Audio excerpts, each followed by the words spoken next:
L'entreprise Mithieu est une entreprise familiale. Au départ, 4 personnes, donc en 1937. L'évolution a été quand même significative sur un peu plus de 70 ans, puisque à ce jour nous sommes 70 justement. La principale activité et le cœur de métier, c'est la protection et la décoration des métaux, donc par voie électrolytique ou par voie chimique. Et le dépôt par électrolyse, en fait, c'est relativement simple. On a une anode qui peut être constituée du métal notamment, à déposer sur la pièce, une cathode qui est en l'occurrence la pièce, donc en fait on va amener le courant par le biais de cathode, donc en fait la pièce est cathode, le métal à déposer est anode, et en fait le métal se dépose sur la pièce par un principe d'électrolyse.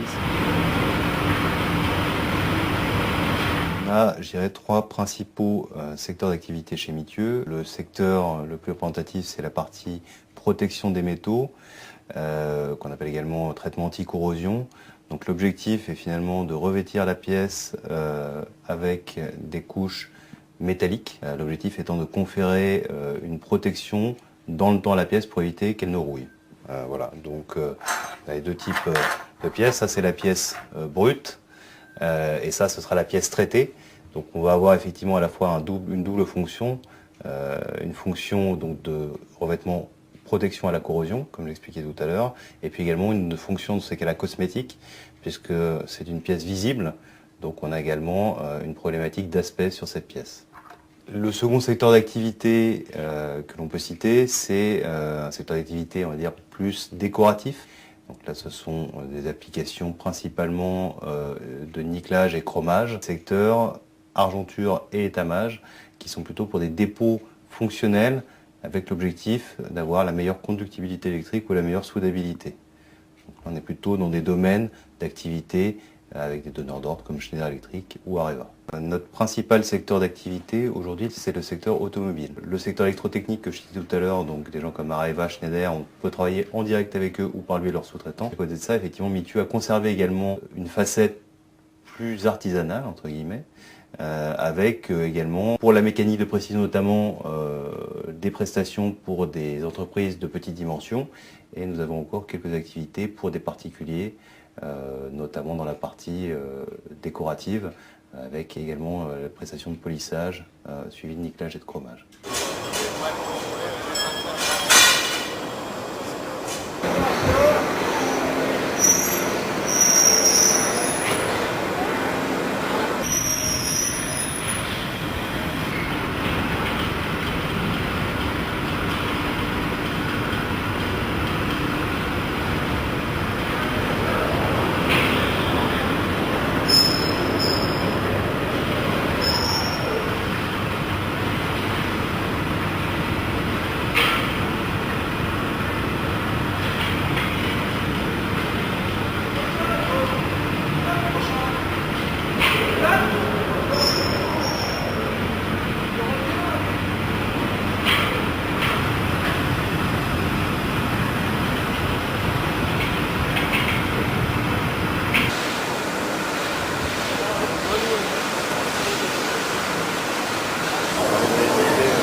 J'arrive.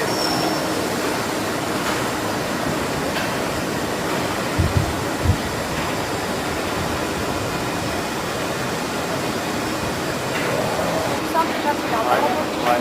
Ça sera plus calme aussi. Ouais.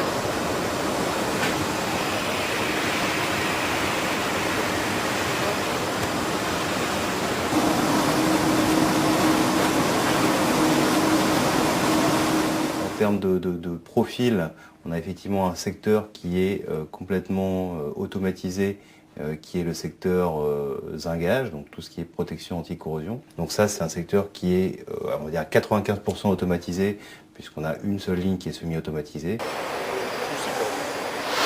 Cette première chaîne est une chaîne de zinc nickel au tonneau. Donc l'objectif est de réaliser un dépôt de zinc nickel alcalin avec un titre de 12 à 15% en nickel sur les pièces, suivi d'une passivation sans chrome 6, conforme à la réglementation européenne. Donc la finalité du dépôt, c'est l'anticorrosion. On revient effectivement aux premières paroles de la présentation. Derrière, donc au niveau du fonctionnement de la ligne, on a un poste de chargement qui est également le poste de déchargement.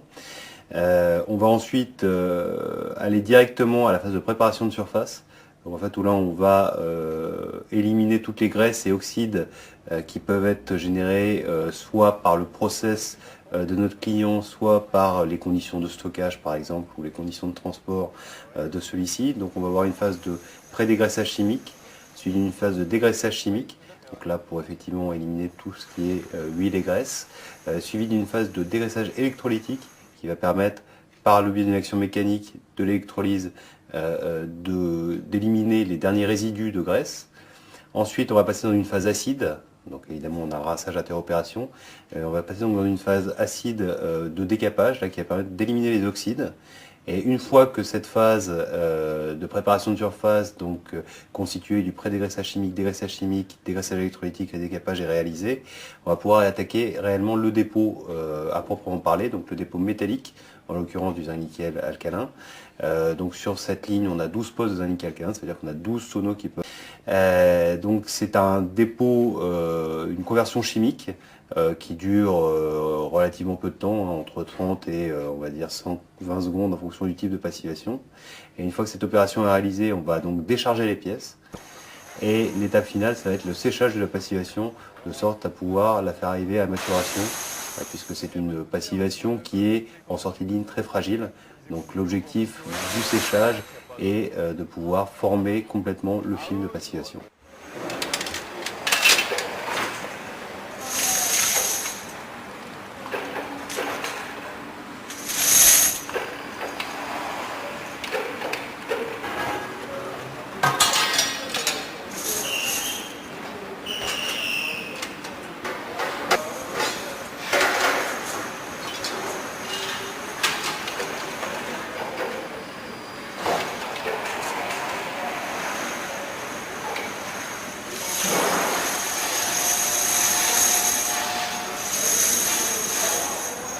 En termes effectivement de consommation, on consomme par jour, donc quotidiennement 200 mètres cubes d'eau.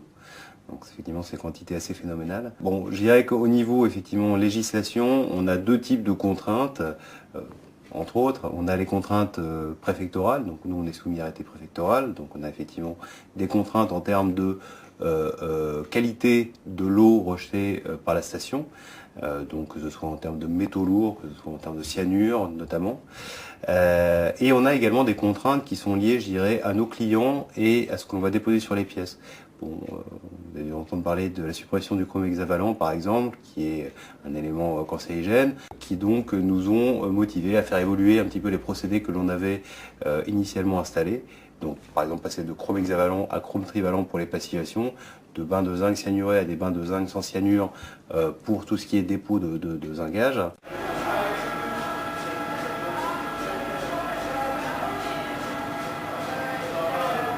On est dans la station d'épuration de traitement des effluents de l'entreprise Mithieu. Donc en fait on a deux réseaux séparatifs. Chaque réseau comporte deux sortes d'effluents, les bains usés concentrés et les rinçages. Le premier réseau concerne tous les effluents alcalins et cyanurés. Donc le traitement se fait dans un réacteur de décyanuration où on oxyde les cyanures en cyanate pour qu'ils soient beaucoup moins toxiques. Le deuxième réseau concerne les effluents acides chromiques qui sont traités dans un réacteur de déchromatation où on réduit les chrome 6 en chrome 3. Une fois que ces deux opérations sont faites, on passe dans un réacteur de neutralisation où on régule le pH. D'abord pour régler le pH pour qu'on puisse rejeter les eaux à l'extérieur, donc entre un pH de 6,5 et 9,5.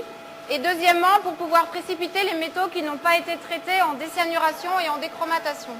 Une fois que la neutralisation est faite, on passe dans un réacteur de flocculation qui permet d'agglomérer à l'aide d'un produit organique, d'agglomérer toutes les petites particules de métaux qu'on a précipités pour faire des plus gros flocs qui vont pouvoir décanter dans le décanteur. Une fois que la décantation est faite, on a séparation des liquides, donc de l'eau décantée, ce qu'on appelle, et des boues. Les boues sont soutirées et passent ensuite dans un filtre presse pour qu'elles puissent être séchées.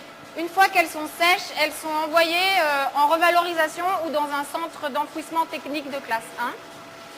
En ce qui concerne l'eau décantée, après un dernier contrôle de pH et un passage dans un filtre sable, elles sont rejetées dans le réseau communal.